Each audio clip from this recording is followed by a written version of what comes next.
মুরগি রান্না হচ্ছে খুব জমজমাটভাবে, সাথে পোলাওর চাল আর মসুর ডাল দিয়ে খিচুড়ি। কিন্তু আমার কাছে পোলাওর চাল দিয়ে পোলাও রান্না করে খাওয়ার চাইতে পোলাওর চাল দিয়ে খিচুড়ি রান্নাটা খুব মজা লাগছে খেতে ইদানিং। তো সাথে টমেটো আর শসা দিয়ে সালাদ আর বেগুন ভাজা থাকছে।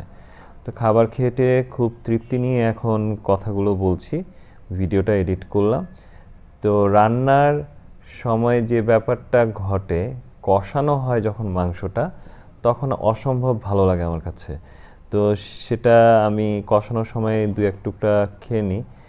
আর খিচুড়ি আর মাংস আর বেগুন ভাজা আর সালাদ দিয়ে যে কম্বিনেশনটা হলো, এই যে তৃপ্তি করে খেলাম, এই তৃপ্তি করে খাওয়ার জন্যে আমার এখন যা ভালো লাগছে মানসিক অবস্থাটা। তো খাবার কিন্তু মনের সাথে অনেক প্রভাব ফেলে মনকে ভালো রাখার জন্যে। তো আমার খুব মন খারাপ কয়েকদিন ধরে। তো আজকে খিচুড়ি মাংস খেয়ে মনটা বেশ ফুরফুরা লাগছে আর ঠান্ডা লাগছে। আজকে আজকে একটু ঠান্ডা পড়েছে বেশি। তো ঠান্ডা নিয়ে খিচুড়ি খেলাম এবং খিচুড়িটা যা স্বাদ হয়েছে। আর মাংস, মুরগির মাংস যদি এটা দেশি মুরগি হতো তাহলে আরও বেশি জমে উঠতো।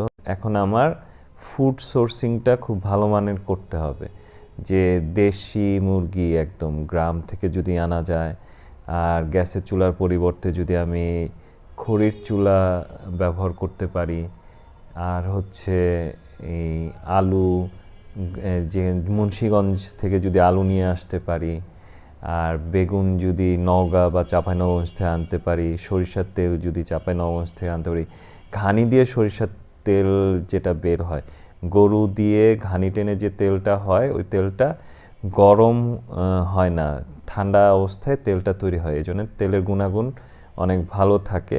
তো এবার আমি দেশ থেকে নিয়ে আসবো সরিষার তেল চিন্তা ভাবনা করছি।